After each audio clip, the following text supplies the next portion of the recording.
देश में कोविड-19 के खिलाफ प्रभावी वैक्सीन अगले साल की शुरुआत तक उपलब्ध हो सकती है। इस पर प्रधानमंत्री नरेंद्र मोदी के आदेश पर सबसे पहले वैक्सीन देश के 1 करोड़ फ्रंटलाइन हेल्थ वर्कर्स को लगाई जाएगी, जिसकी लिस्ट बना ली गई है। द इंडियन एक्सप्रेस के अनुसार वैक्सीन एडमिनिस्ट्रेशन पर बने एक्सपर्ट ग्रुप ने 1 करोड़ लोगों की ड्राफ्ट लिस्ट तैयार कर ली है। राज्यों से इनपुट्स मांगे गए थे। सूत्र के अनुसार देश के 92% सरकारी अस्पतालों ने डेटा दिया है। इसके अलावा 56% निजी अस्पतालों से भी डेटा आ गया है। एक्सपर्ट ग्रुप के सदस्य ने अखबार से कहा कि हम अब एडवांस्ड स्टेज में हैं। आपको बता दें कि राज्य सरकारों ने फ्रंटलाइन हेल्थ वर्कर्स के डेटा को भी कई कैटेगरीज में बांटा है। इनमें एलोपैथी डॉक्टर्स, आयुष डॉक्टर्स, अस्पतालों की नर्सें, आशा वर्कर्स और ANM शामिल है।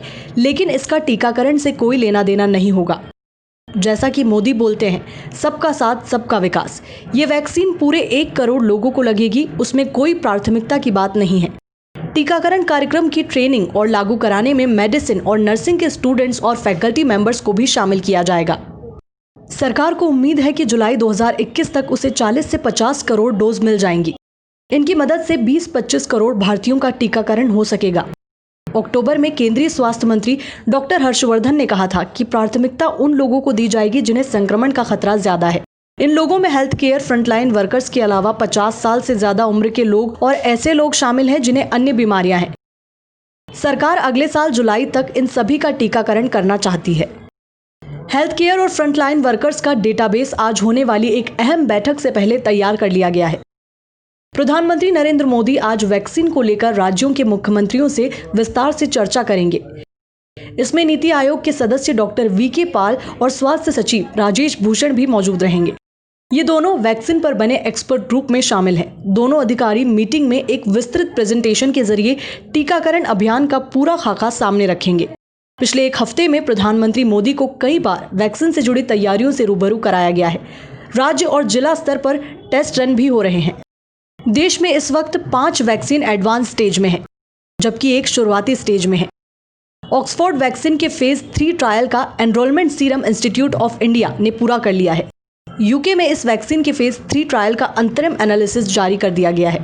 अगर वहां इसे इमरजेंसी अप्रूवल मिलता है तो भारत में भी SII इस ओर आगे बढ़ेगी।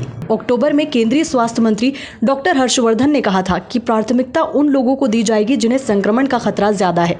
इन लोगों में हेल्थ केयर फ्रंटलाइन वर्कर्स के अलावा 50 साल से ज्यादा उम्र के लोग और ऐसे लोग शामिल हैं जिन्हें अन्य बीमारियां हैं। सरकार अगले साल जुलाई तक इन सभी का टीकाकरण करना चाहती है। हेल्थ केयर और फ्रंटलाइन वर्कर्स का डेटाबेस आज होने वाली एक अहम बैठक से पहले तैयार कर लिया गया है। प्रधानमंत्री नरेंद्र मोदी आज वैक्सीन को लेकर राज्यों के मुख्यमंत्रियों से विस्तार से चर्चा करेंगे। इसमें नीति आयोग के सदस्य डॉक्टर VK पाल और स्वास्थ्य सचिव राजेश भूषण भी मौजूद रहेंगे। ये दोनों वैक्सीन पर बने एक्सपर्ट ग्रुप में शामिल हैं। दोनों अधिकारी मीटिंग में एक विस्तृत प्रेजेंटेशन के जरिए टीकाकरण अभियान का पूरा खाका सामने रखेंगे। पिछले 1 हफ्ते में प्रधानमंत्री मोदी को कई बार वैक्सीन से जुड़ी तैयारियों से रूबरू कराया गया है। राज्य और जिला स्तर पर टेस्ट रन भी हो रहे हैं। देश में इस वक्त 5 वैक्सीन एडवांस स्टेज में है, जबकि 1 शुरुआती स्टेज में है। ऑक्सफोर्ड वैक्सीन के फेज 3 ट्रायल का enrolment serum institute of India ने पूरा कर लिया है। यूके में इस वैक्सीन के फेज 3 ट्रायल का अंतरिम एनालिसिस जारी कर दिया गया है। अगर वहां इसे इमरजेंसी अप्रूवल मिलता है तो भारत में भी SII इस ओर आगे बढ़ेगी।